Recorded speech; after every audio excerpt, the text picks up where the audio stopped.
Faremos a leitura, irmãos, de Atos dos Apóstolos, capítulo 11, a partir do versículo 19, a porção desta noite, continuação da série Sem Paredes, uma série de exposição do livro de Atos, porção a porção.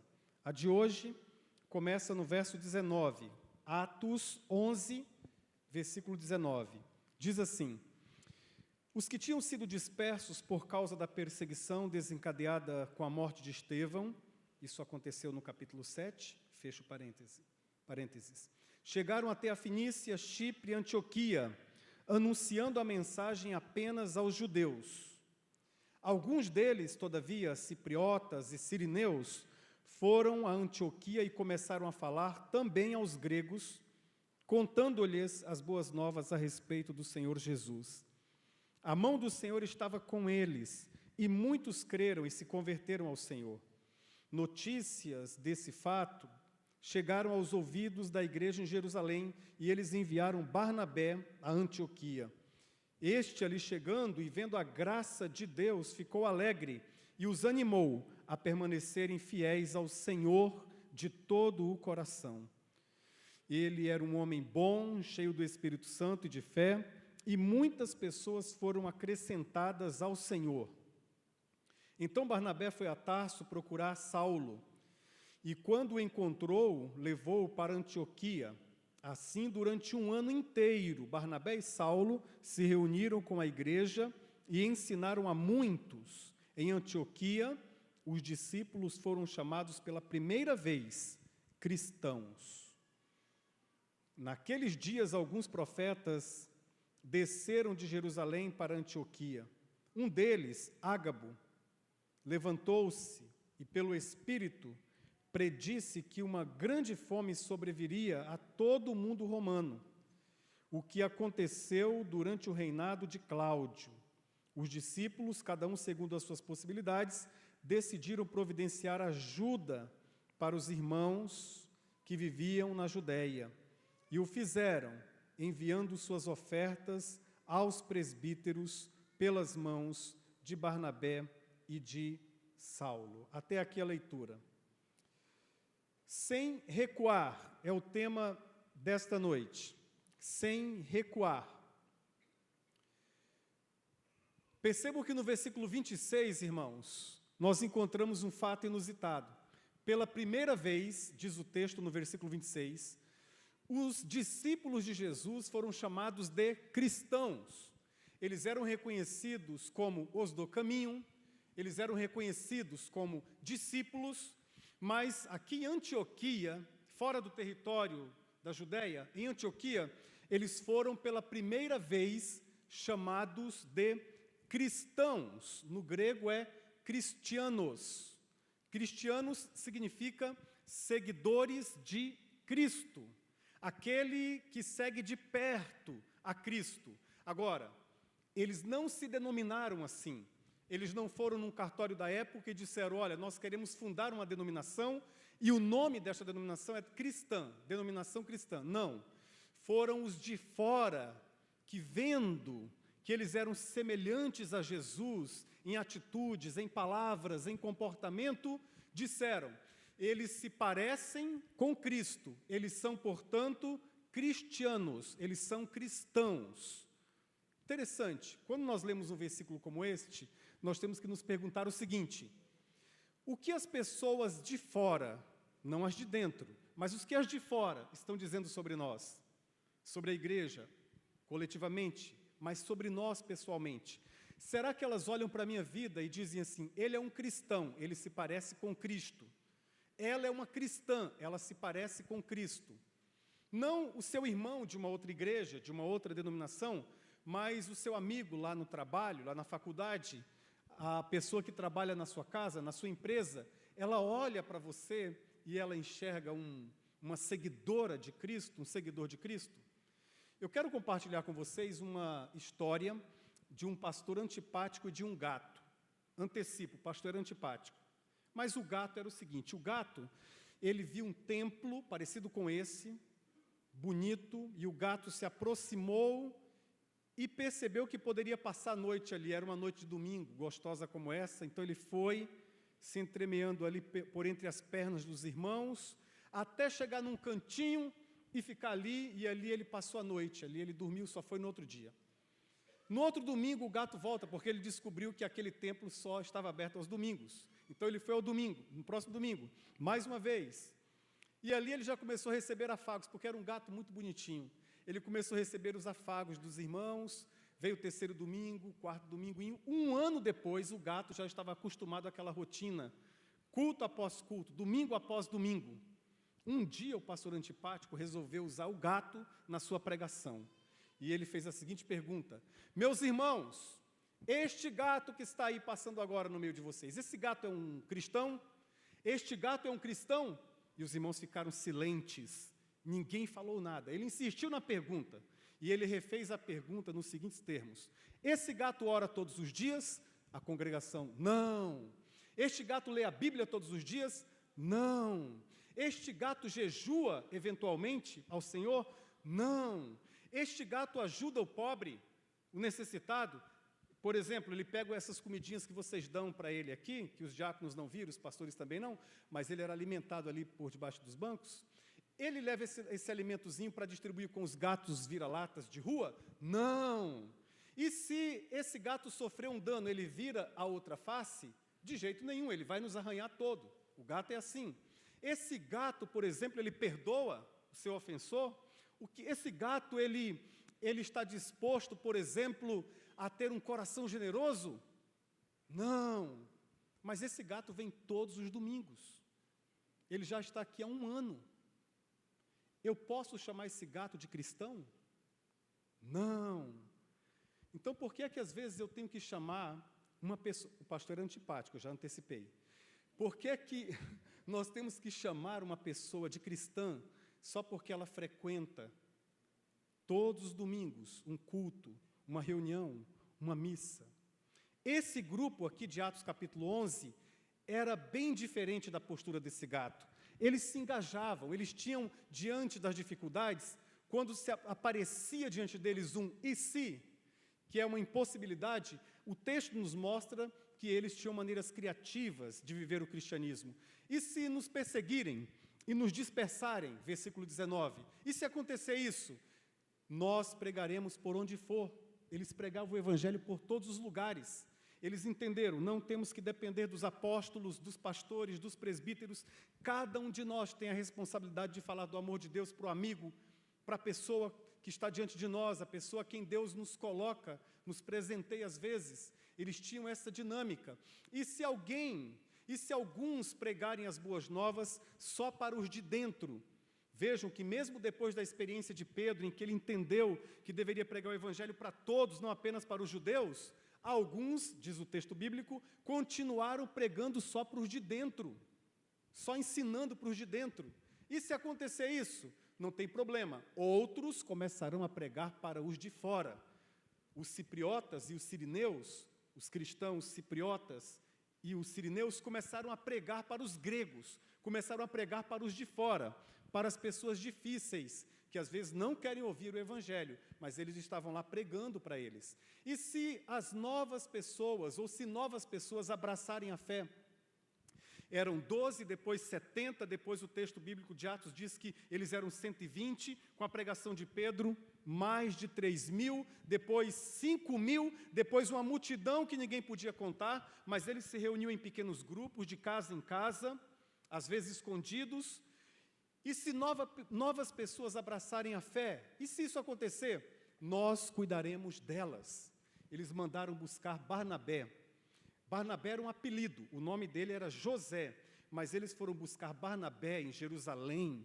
A igreja de Jerusalém, que era a sede da igreja, enviou Barnabé, porque no livro de Atos, por exemplo, o único homem a ser chamado de bom coração, foi Barnabé. Ele recebeu esse apelido não por acaso, porque Barnabé significa filho da consolação. Em outras palavras, é aquele que gera conforto. Sabe aquela pessoa que você gosta de estar perto, que você curte estar perto dela? Assim era Barnabé.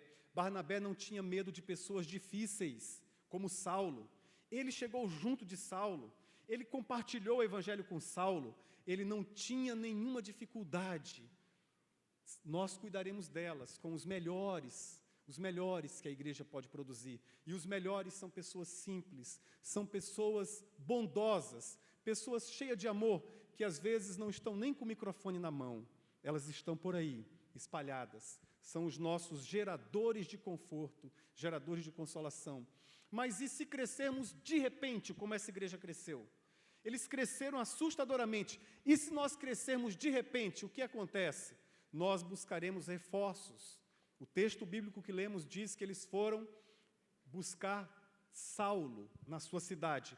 Você lembra, nós estudamos aqui alguns domingos, que o Saulo, quando ele se converteu, ele estava tão apaixonado pelo Evangelho, que ele saiu pregando de sinagoga em sinagoga, os judeus queriam matá-lo, e aí Barnabé diz, Saulo, é melhor você ir para a sua terra. Ele voltou para a casa dele, voltou para Tarso, e ele ficou lá 13 anos, se preparando, estudando a Bíblia, estudando a teologia cristã, orando, buscando a presença de Deus, 13 anos. Depois de 13 anos, Barnabé bate a porta da casa de Saulo, diz, Saulo, a igreja agora precisa de você.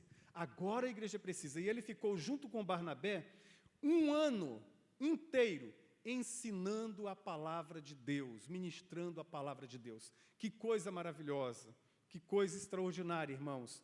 Eles buscaram Saulo, e Saulo, depois de preparado pelo Senhor, pelo próprio Deus, este Saulo começou a evangelizar também e a ensinar.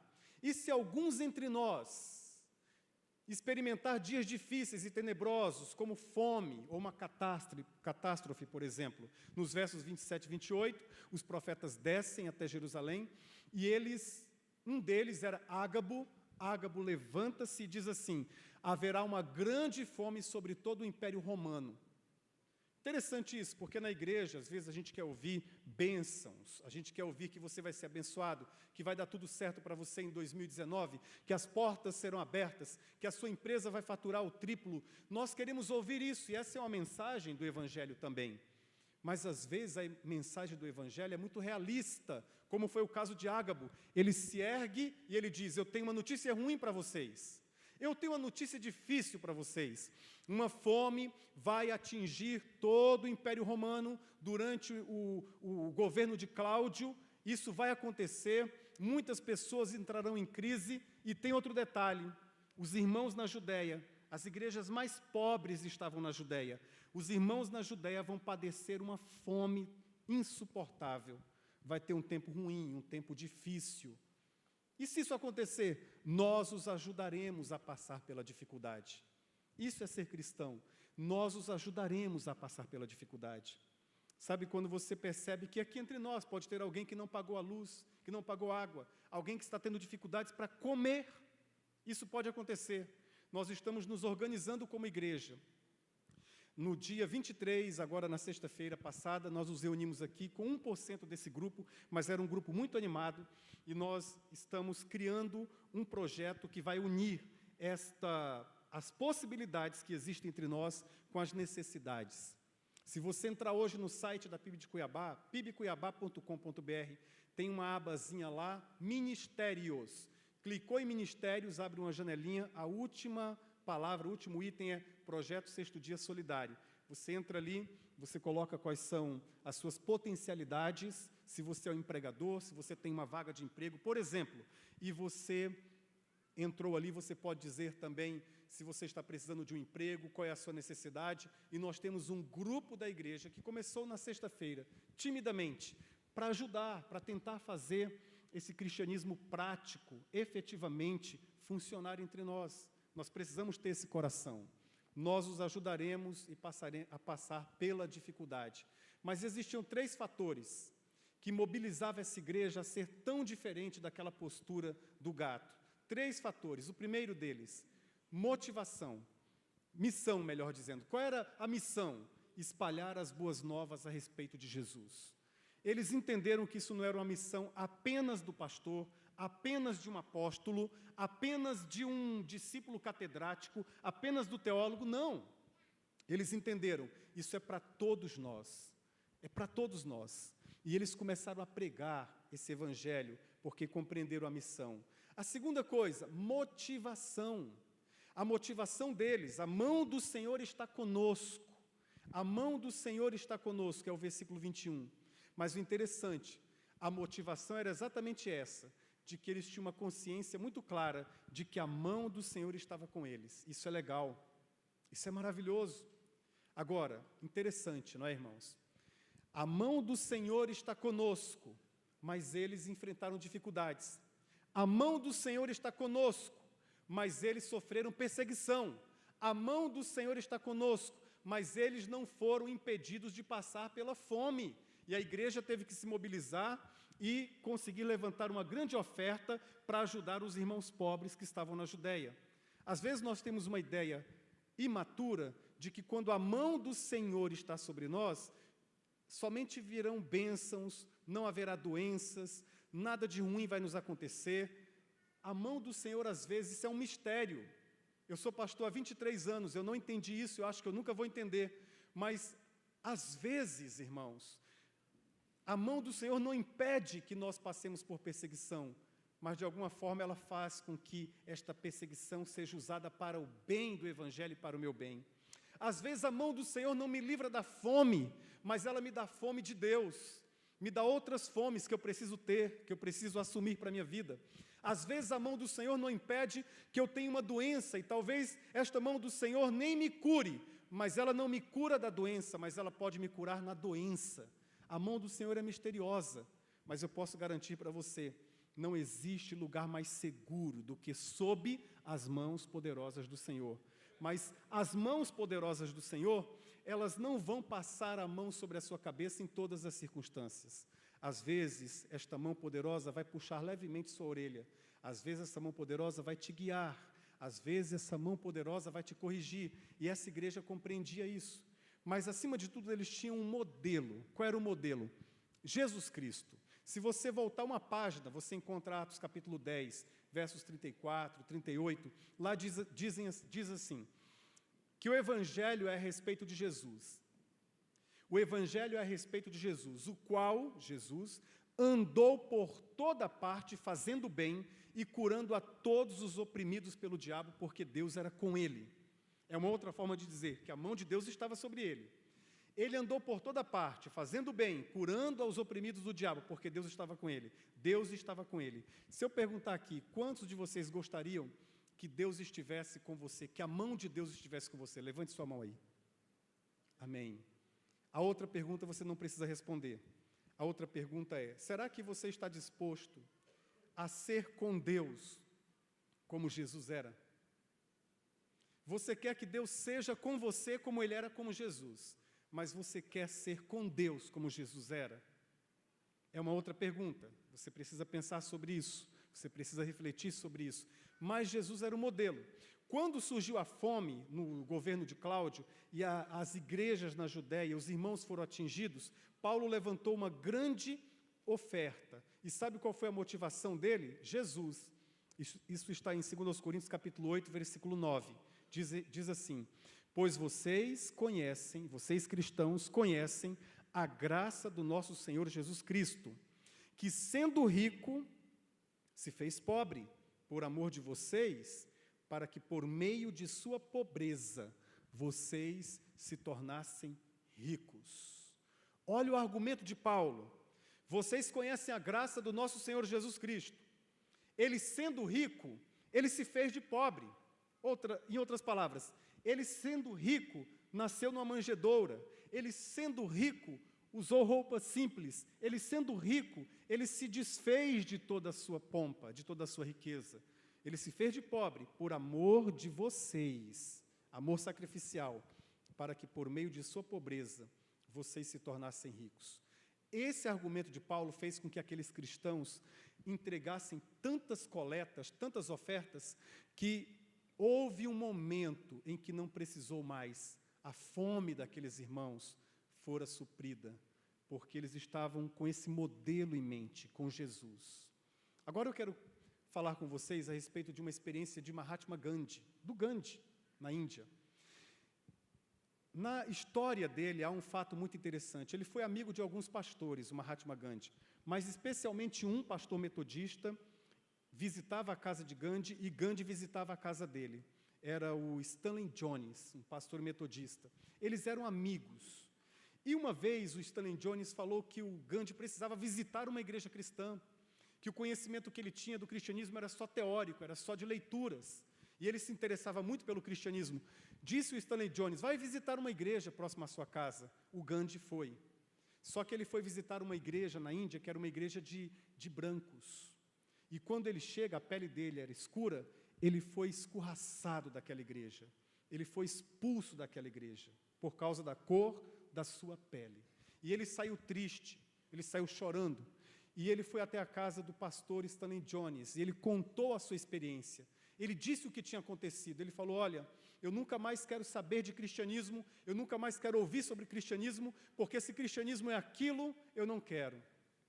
E o Stanley Jones orou com ele, e teve um grande tempo com ele. Depois que ele se acalmou, o Stanley Jones disse, Gandhi, me conte, eu quero que esse evangelho se espalhe por toda a Índia. Me conte o que nós cristãos devemos fazer para que isso aconteça. O Gandhi disse para ele, aqui são palavras do próprio Mahatma Gandhi, o Gandhi disse para ele o seguinte, quero ler para você. Eu sugeriria o seguinte a você, Stanley Jones, e a todos os cristãos na Índia, que todos vocês cristãos começassem a viver mais à semelhança de Jesus Cristo. Ele é tão lindo. Em seguida, sugeriria que praticassem a vossa religião sem adulterar ou depreciar a Bíblia. Ela é tão linda. Por último, eu sugeriria que dessem mais valor ao amor, porque o amor é o centro e a alma do cristianismo. E os cristãos na Índia não perceberam isso ainda. Olha que frase importante que o Gandhi disse para um pastor metodista, Stanley Jones. Será que esta frase está desatualizada? Será que esta frase também não é uma reflexão para você e para mim, para nós? Muito bem, eu creio que sim. Eu concluo contando a experiência de um outro pastor aqui no Brasil, Carlinhos Queiroz. Ele mora lá em Fortaleza. O Carlinhos Queiroz, ele tinha um vizinho que era devoto de São Benedito. E ele tentou conversar com aquele vizinho sobre espiritualidade, mas o vizinho não queria saber. Um dia ele chegou à tarde em casa e ele disse, vizinho, tudo bem? Podemos ter um papo hoje sobre Bíblia? Vamos conversar? O vizinho disse, eu não quero saber. Você sabe, pastor, que eu sou devoto de São Benedito e eu não quero saber disso. O Carlos Queiroz olhou para ele e disse assim, você é devoto ou é seguidor? E tem diferença, pastor? Tem. O devoto, ele admira. O devoto, ele gosta muito do santo. O devoto, ele aprecia as qualidades e as características. O devoto até ora, até reza para o santo. Mas o devoto não segue o exemplo. Ele não caminha no exemplo daquele santo. Não caminha. Aquele homem comerciante envergonhado disse, então eu tenho que admitir que eu sou um devoto. Eu não sou um seguidor do exemplo do Benedito. Eu não sou. Eu sou um devoto mesmo. O Carlinhos Queiroz conta que quando ele entrou em sua sala, ele fez esse gesto aqui, ó. Yes, yes. Coloquei aquele homem contra a parede. Provei para ele que ele é um devoto e não é um seguidor. Quando ele entra no seu quarto, ele ouve o Espírito Santo dizer para ele, e você, Carlinhos? Você é um devoto de Jesus ou um seguidor de Jesus? Não, Carlinhos, porque o devoto de Jesus gosta de Jesus, admira Jesus, ama Jesus, até ora para Jesus, mas não segue o exemplo de Jesus, que se fez pobre, ou seja, teve uma parcela de sacrifício para que outras pessoas fossem alcançadas. O Carlinhos Queiroz se ajoelhou próximo à sua cama e disse, Senhor, eu confesso o meu pecado de ser apenas um devoto de Jesus. A partir de hoje eu quero ser um seguidor de Jesus de Nazaré. Eu quero ser um seguidor de Jesus de Nazaré. Isso custa um alto preço. Mas isso começa com atitudes pequenas, como entregar a sua vida a Jesus, sendo aprendiz dele. Ele disse, em João capítulo 15, sem mim vocês não podem fazer nada. Não adianta eu querer ser um seguidor de Cristo apenas à distância. Não, eu vou fazer com Ele, nele, através dele. Não é na força do meu braço, não é na força dos meus talentos ou habilidades. Quem sou eu, meu Deus? Se eu sou um seguidor, eu sou um aprendiz que Ele vai trabalhar na minha vida. Um dia Ele muda uma coisa, outro dia Ele muda outra. Um dia Ele mexe na minha língua, outro dia Ele mexe no meu bolso. Um dia Ele mexe com os meus olhos, outro dia Ele mexe com o meu coração. Outro dia Ele mexe com a minha cabeça, outro dia Ele mexe com a minha mente. E assim, a vida inteira, como Paulo disse, usou uma imagem muito bonita e muito forte. Paulo disse assim, ó, eu vou ficar perto de vocês. Ele falou isso também para a igreja de Corinto, a igreja mais trabalhosa que tinha para ele. Ele falou assim, eu vou ficar perto de vocês até que Cristo seja formado em vocês. É como se nós, quando nós damos o primeiro passo e recebemos o Evangelho, é como se nós fôssemos, é estranha a linguagem, tá? Mas é como se nós fôssemos engravidados de Cristo. É como se nós estivéssemos grávidos de Cristo. Não aqui, mas aqui no coração. Só que Ele está sendo formado em nós. Talvez aqui na vida de alguns, Cristo já tenha pés em você. Você já consegue levar Cristo. Para outros, talvez Cristo já tenha mãos. Você consegue abençoar, ajudar. Para outros, Cristo só tenha voz. Você só consiga pregar, só consegue pregar. Mas o importante é que Cristo está sendo formado em nós. É uma obra dele. Filipenses 1,6 diz, aquele que começou a boa obra, há de aperfeiçoá-la até o dia de Cristo Jesus. O dia mais feliz da sua vida, pode acreditar nisso, tá? Depois da conversão, o dia mais feliz da sua vida não é o dia do seu casamento. Uau, peguei você, hein? É um dia feliz também, mas o dia mais feliz é quando um amigo seu não crente falar para você assim, cara, você é diferente. Eu não sei o que é ainda, mas você é diferente. Você é uma mulher diferente, um homem diferente, um jovem diferente, um adolescente diferente. Em algum momento ele vai dizer, já sei o que você é. Você é um cristão. Você é parecido com Cristo. Você é um cristiano. Você é parecido com Jesus. E é Ele que vai formando em nós esse caráter. Amém? Pai querido, abençoe os meus irmãos. Abençoe a todos nós. Nós não queremos apenas passar pelo culto. Nós queremos que o culto passe por nós. Que seja assim essa semana. Em nome de Jesus. Amém. Vamos ouvir a última canção agora com... Eu já me perdi, eu não sei se são 16, 17 ou 18 vozes. Porque eu contei um quarteto, depois um quinteto. No primeiro culto só tinha um quinteto, no segundo culto tinha 2 quintetos. Então são 18 vozes, tá bom? Vamos cantar mais uma vez, todos juntos. E aí, após a apresentação de todos os quartetos e quintetos, nós vamos nos colocar em pé. Assim que eles terminarem, nós vamos nos colocar em pé e eu vou ministrar a bênção de Deus sobre todos nós para uma semana maravilhosa, tá bom?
Vamos colocar em pé, irmãos. As outras 6 vozes eram de anjos, tá?